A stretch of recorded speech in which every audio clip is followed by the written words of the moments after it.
the rising star in chip making you may not have heard of.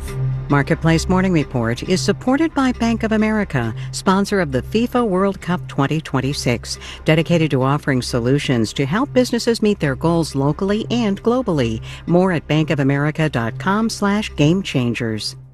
From Marketplace, I'm Sabri Ben-Achour in New York. NVIDIA and Intel, you've heard of, maybe AMD and Broadcom too, but there's a lesser-known chip maker that's riding the AI wave all the way into the NASDAQ, where it is about to start trading. That would be the Korean company SK Hynix. It makes specialized chips that are in very short supply right now, and that has sent the company's stock soaring on South Korea's exchange. Now traders in the U.S. will have easy access to the stock, too. Marketplace's Nova Safo has more. SK Hynix makes memory chips and is the dominant source of a particular kind of silicon called high bandwidth memory, HBM chips. They're in everything AI related. NVIDIA uses them in its chipsets. Other tech companies building data centers need them as well. The demand for these chips has been so great that it's led to an intensifying global shortage of memory chips, and chip makers are cashing in. SK Hynix's operating profit was up 5-fold over 12 months, according to its latest earnings report. Its stock is up 250% so far this year. At one point last month, it even overtook Samsung as South Korea's most valuable listed company. While some analysts worry about how long the chip boom can last, SK Hynix is hoping to raise $28 billion from a U.S. stock sale to build more chip-making capacity back in Korea. It is scheduled to debut on the NASDAQ exchange on Friday. I'm Nova Safo for Marketplace. The World Cup has given a massive assist to prediction markets. The value of all the predictions on Kalshi hit $31 billion. That's a 70% increase over May. The World Cup reversed the fortunes of Polymarket. Its volumes had been declining, but turned around in June and hit $11 billion, a record. With that, let's do the numbers. Dow, S&P, and NASDAQ futures are all up between 1 and 0.5%, with Dow futures up just 19 points. The yield on the 10-year Treasury is 4.47%. Marketplace Morning Report is supported by Palo Alto Networks. Palo Alto Networks delivers comprehensive cybersecurity protection while automating cyber defense to stop threats so organizations can thrive. Learn more at paloaltonetworks.com. And by Schwab. At Schwab, investors get choices ranging from self-directed investing to full-service wealth management all in one place. Learn more at schwab.com.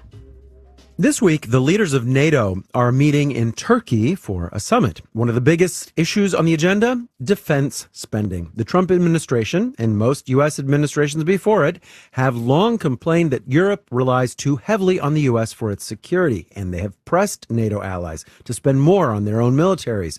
The Trump administration, though, has taken those complaints to a whole new level, to the point where the U.S. commitment to Europe's defense has been called into question.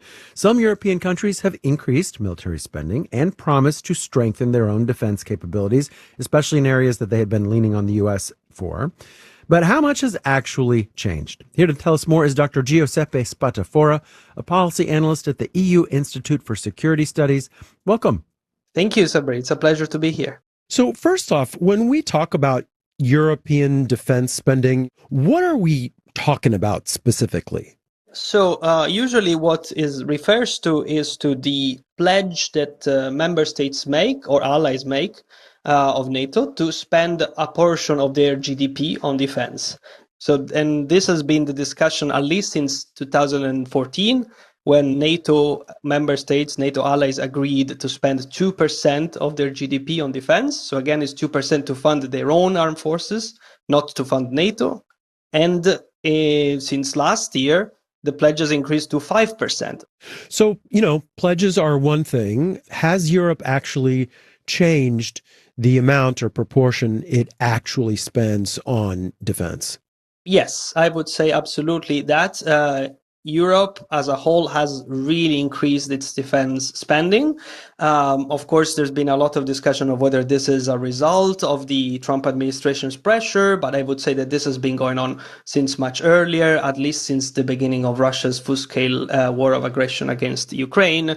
For example, I can tell you there's been a 45% increase in European defense spending between 2022 and 2025, which is from about 300 billion euros to 436 billion euros last year. And there's expectation that this year the growth would be even bigger. How much of that defense spending increase do you think is from pressure from the U.S. versus, the fact that Russia literally invaded a country on Europe's doorstep? Look, it's a combination. In fact, I believe in the past, there's actually research that showed that more pressure from the United States, sort of naming and shaming allies, has not worked in increasing defense spending. More recently, we cannot really tell what is the effect because, as you said, there's been this war. One element is that in 2024, all countries reached the 2% commitment, and that was before Trump came back into power. But then with the pressure from the United States, you can say that this has further increased the urgency of having to spend more on their own defense simply because the American security protection was no longer guaranteed. So that's Europe. If we zoom out, is the U.S. concretely withdrawing defense resources from Europe? There were fears at the beginning that the United States would just immediately pull out a significant amount of forces from Europe. Now, that has not happened directly. And let's say that the withdrawal hasn't been that major and not that sudden. There was one from Romania last year, and then earlier this year from Germany. At the same time, there has been a withdrawal of certain capabilities. So not just troops, surveillance drones, some aerial capabilities, 1/3 of F-16 and F-15 fighter jets will probably be removed. And the point of this is that it wasn't a major withdrawal, but it was partial and without end. The point is that Europeans cannot see when it's over. Dr. Giuseppe Spatafora is a policy analyst at the EU Institute for Security Studies. Thank you so much. Thank you. My pleasure. In New York, I'm Sabri Benishore with the Marketplace Morning Report.